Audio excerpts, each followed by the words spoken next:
I invite you to turn to Matthew chapter 2 in your own Bible. In the Pew Bible, it's page 835.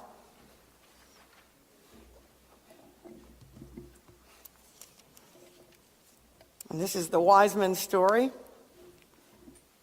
we think about during Epiphany, the first story. There will be more. There will be Jesus' baptism and how God will proclaim from the heavens that this is the one he has sent, his beloved one, in whom he's well pleased. And there will be the story of the light who brings hope and joy and celebration to the wedding at Cana. And it will culminate this season of light with the transfiguration, where God once again says, "This is my beloved Son. He's the light. Listen to him." Epiphany, the season of light. Matthew chapter 2.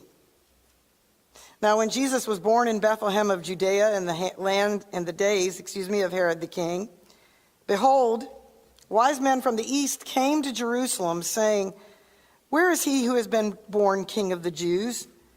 For we have seen his star in the east and have come to worship him."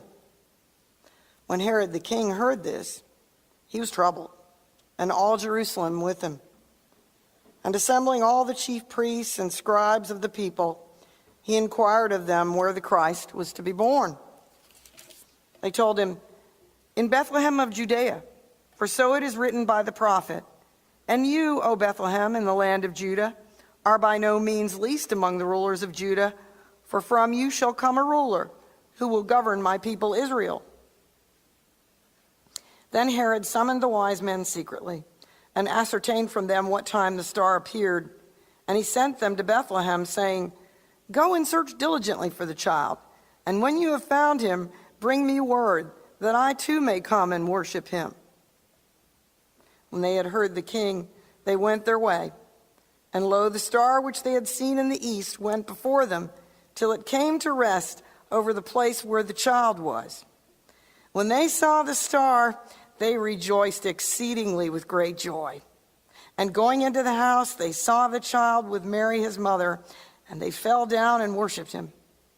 Then, opening their treasures, they offered him gifts, gold and frankincense and myrrh. And being warned in a dream not to return to Herod, they departed to their own country by another way. The word of God, for we, the people of God.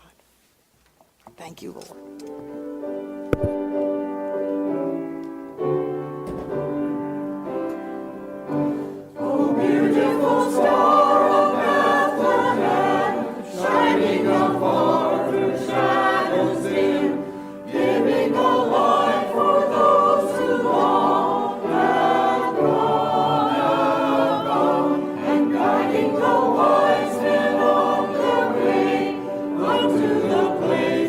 Jesus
And so with the wise men today,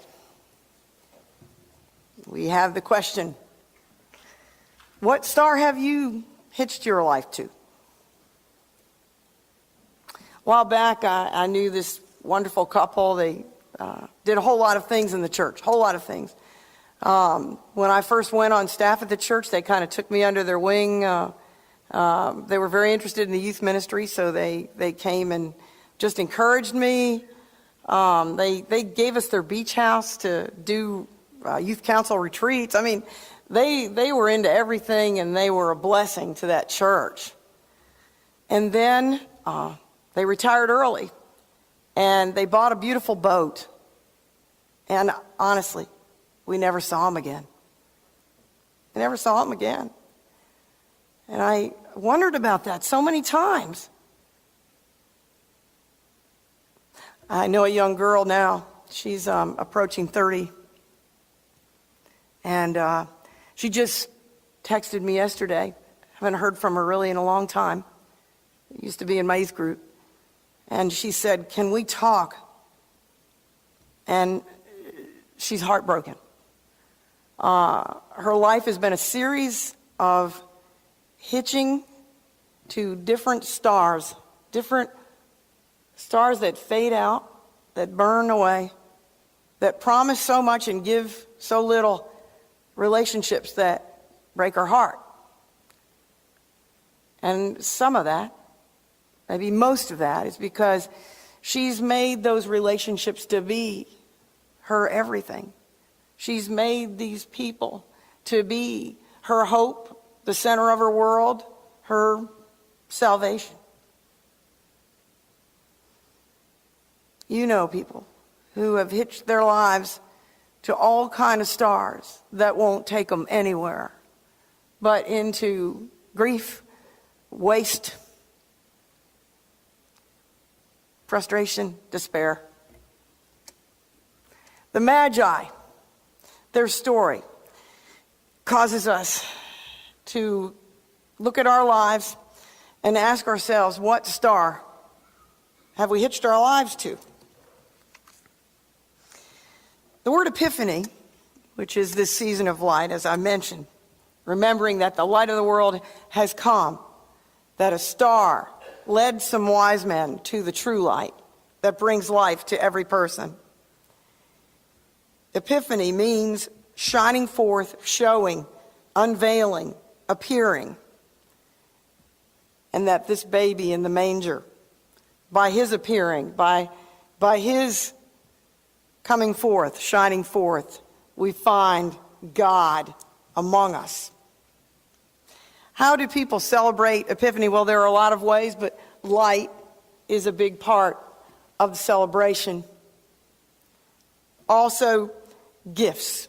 You know, in many cultures, Christmas gift giving doesn't happen December 25th. It happens January 6th, the day that is called Epiphany, when they remember that the wise men brought their gifts to the baby Jesus.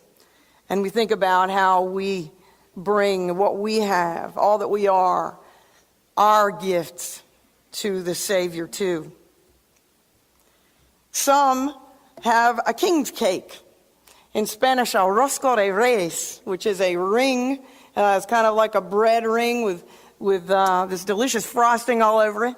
And there'll be a little baby Jesus doll in there somewhere. And if you get the piece with the little baby Jesus doll, you get to bring the bread the next year. You get to bring the king's ring, rosca de reyes. And you remember how those wise men sought that baby, just as we're kind of looking for the baby in the cake. I thought about us having a baby in a cake this year, and then maybe as you went out the door, you get a piece of cake with a baby in it. But then I thought, well, maybe you're watching those Nutrisystem commercials with me. And maybe January is not the best month to be having big old icing and cake and all that good stuff. We'll wait till we feel skinny again. But today we look at the story of the Magi and the various elements of it, and we think first of the star. What was that star? I guess we'll never know, but at least not in this life. But some have speculated that it was Halley's Comet. Some have said, no, it was probably a supernova. Some have said it was a convergence of the planets of Jupiter and Saturn. Jupiter representing royalty and Saturn representing the Jews. But some have said that maybe it was a special manifestation of God's glory, like when the Jews were escaping the Egyptians in the desert, and that cloud of fire led them at night and the cloud by day. So a special manifestation of God's glory in the sky. What about the journey? How far was that journey? Well, the distance from Babylon to Jerusalem directly, I was really researching all this, is about 500 miles. But if you were in a large group, like they were when Ezra the priest took people back from exile to Jerusalem with them from Babylon, you had to take some trek that was closer to 900 miles. Yeah. And so this was, we find when we look at the book of Ezra, about a 4-month trip. That sounds like too short even for all those miles, doesn't it? Suffice it to say, it was very long and arduous and took several months. Now the Magi, who were they? Well, Herodotus, the Greek historian from the 5th century, he tells us that the Magi were a caste of Persian priests who could interpret dreams. They were renowned as wise healers, as seers, as physicians, and they practiced the Zoroastrian religion. So they were not Jews. However, in the time of Daniel, when God's people were in exile in Babylon, Daniel, as you recall, was elevated to be head over all of the Magi. And so he taught them the Jewish scriptures, and they continued to teach in the years after those same scriptures. And so they were well aware of the prophecies, and they continued to depend and look to those, so that when came time the star appeared, they saw it. They were looking for it. They were prepared. So they were not Jewish. And this story reminds us that God welcomes the worship and the offerings, the gifts of those who are from any culture or group of people. God reveals to all. God came for all, Jew and Gentile. Now, this was an interesting I discovered, is that there probably were not just 3, and there probably were not just men, because the Magi allowed women to be part of their group. So we really have no clue how big this group might have been or whether there were women in it. But, typically it's been said that it was 3 because there were 3 gifts. But that's something that's come through tradition. Why did they seek this foreign king? As we've said, because of what Daniel taught, and because they clung to those scriptures and teachings. It wasn't like this is just some sideline religion, and we're going to really pay attention to our Zoroastrian faith and just kind of, okay, that's what they said. No. They took this to heart, those Jewish scriptures. And how were they able to communicate with the Jews when they got to Jerusalem, these Persians? Well, we know that Alexander the Great had conquered much of the known world and brought the Greek language all over those areas. And so the language of trade, the common language of communication was Greek. So likely they all spoke Greek to each other. What about their gifts? Well, they brought gold. And gold is a gift for royalty, acknowledging that they knew this one they were seeing was a king. And it causes us to wonder. Think about what we do with our wealth. Sure, our money and possessions, our gifts and our talents, but what about your youth? That's some wealth right there, y'all. And what about your age? I won't look at anybody particular.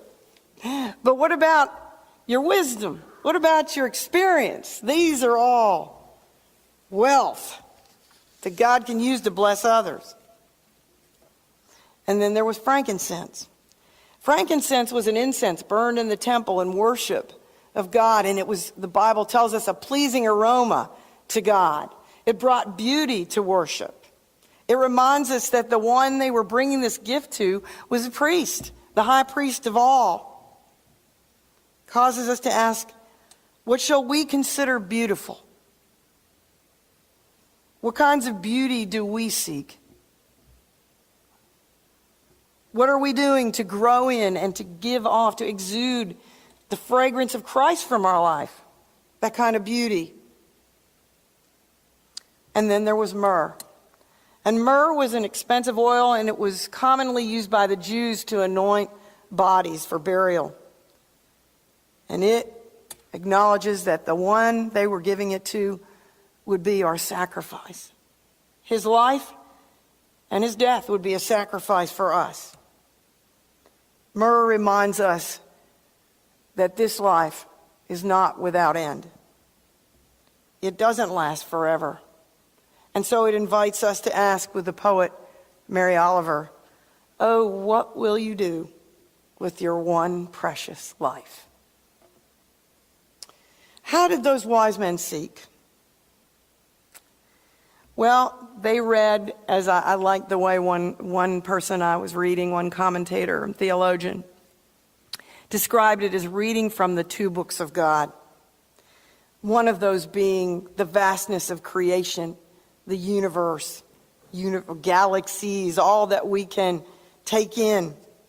As we're told right in the first words of our scripture, in the beginning was the Word, and the Word was with God, speaking all things into being.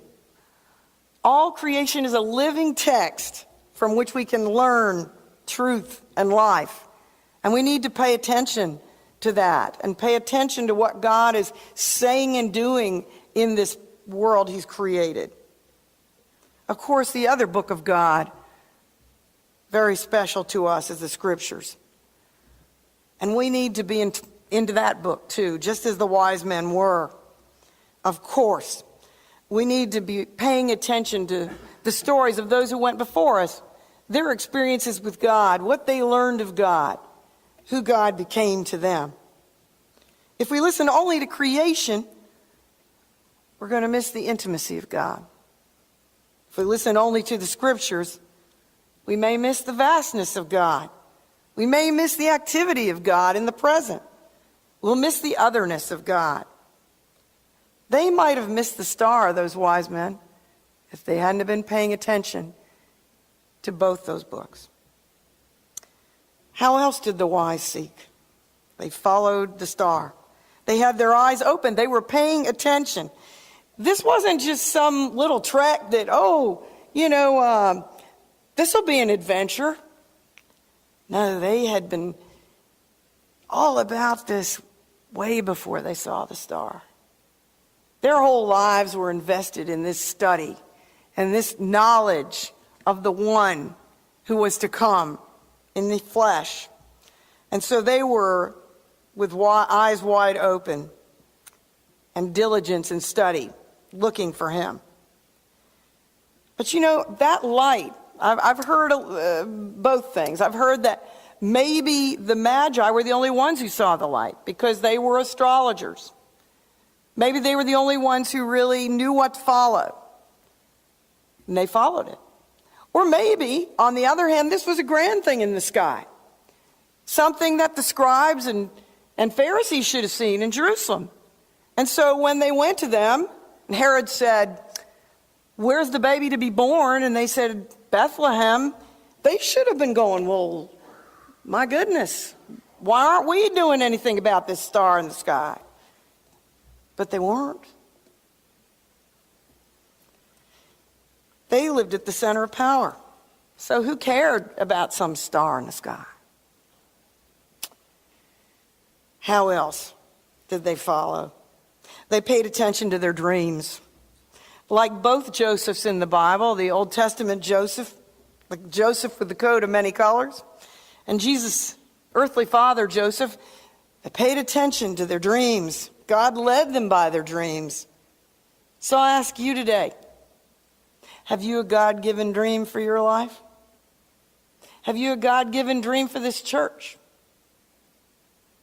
On January 28th, I'm hoping that we will be able to assemble as a church and eat together and dream together. Think about our dreams for what we, under God's leadership, might mean to this community. Maybe in some new ways, and certainly in some perhaps greater ways than we already are. I invite you to pray with me about that. And then mark your calendar for that day and come and share what you're thinking, what God's been stirring up in your imagination. How else did they seek? They followed light even from unexpected sources. As I've said, not just from their own study of the astrology and astronomy and other things that they knew. No, they opened their minds to the Hebrew Scriptures. They recognized that truth is truth no matter who says it. How else did they follow? They put the journey's importance before all other pursuits because it was going to lead them to a greater knowledge and experience of this God they'd been pursuing. It was worth all the inconveniences, the risks. It was worth it. You know, the Spanish say, vaya con Dios, or they say adios. And both of these ways of leaving someone mean go with God. Adios means to God. So I'm entrusting you to God for your life, for your care as we're apart. Is going with God your priority and mine? They traveled with the wise. They were in the company of other seekers of God. They shared the journey with them. And they persevered in commitment and action. I know as we studied the Christmas experience and all of these stories in our Wednesday Bible studies, one of the things that we really marveled over was this journey they took. And Judith, I remember what you said that day, that not only did they go all these hundreds of miles to get there, but then knowing they got to turn around and go back and do all that again. They persevered. Even though their energy must have waned, their enthusiasm must have gotten dim at times, they persevered. Leonardo da Vinci, in 1480, he was commissioned to paint a painting for a monastery in Florence called the Adoration of the Magi. And so he spent months planning out how it was going to look and just thinking about how it was going to be on the wall and so forth and so on. And he got the basic drawing in ink on his palette. And then he went and moved to Milan and left it unfinished. He really had no appetite a lot of times for actually the labor of painting. He liked to think about it and maybe sketch it out, but wasn't really in for the long haul. Someone has said the life of faith is not a 100-yard dash, but a marathon. And one of the signs of maturing faith is hanging in there and knowing there's no such thing as instant spirituality. Think about Simeon and Anna in the temple when Mary and Joseph brought that baby Jesus in, and how long they had been praying and living faithfully and waiting until that baby came and they saw him with their own eyes. You know, it's in the journey, it's in the defeats, it's in the setbacks, it's in the tough things that we actually make progress. These are the things that change us forever. What do the wise seek then? The wise seek their lives. And the wise seek their lives in the light of life. It's so easy to think that our life consists in financial security, good health. I mean, and these are blessings for sure. But there is no life in them, in and of themselves. And in fact, nothing brings life or joy or any good thing to us if we don't know the one who gave it to us. The wise sought to give their gifts to this one. They paid him homage with all their heart, soul, mind, and strength. They gave up everything before they ever took the journey. And then when they got there, they kneeled their lives before him. The wise seek so that they can follow. William Watley has said, "It isn't the light that we see, but the light that we follow that makes us wise." So as we conclude, again I'll ask, what star have you hitched your life to? Are you attached to the right star this morning? Have you met the Son of God and have you been changed forever? Are you still being changed by that relationship? And what or who has been the recipient of your gifts today? Who gets you, your abilities, your age, your experience, all that you can uniquely contribute? And what or who are you paying homage to with your life today? In the deep midwinter, a Christmas hymn says this: "What shall I give him, poor as I am? If I were a shepherd, I'd give a lamb. If I were a wise man, I'd do my part. What shall I give him? I'll give him my heart." If you have not done that, will you do that today? If you have, but you've lost your way, will you come home? If you have any decision you'd like to make as we sing our hymn of invitation, I invite you to come and share it with me, as I'll be down front.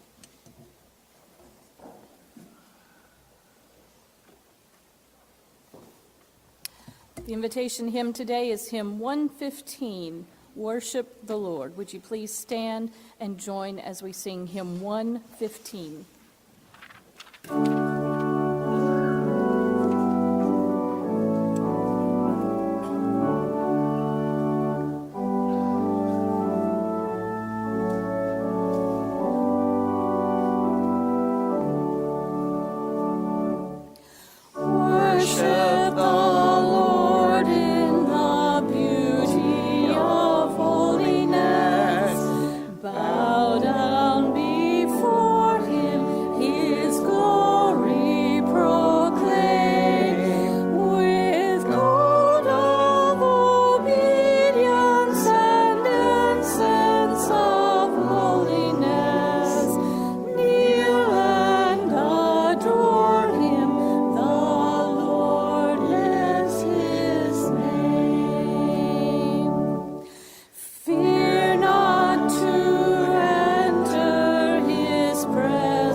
To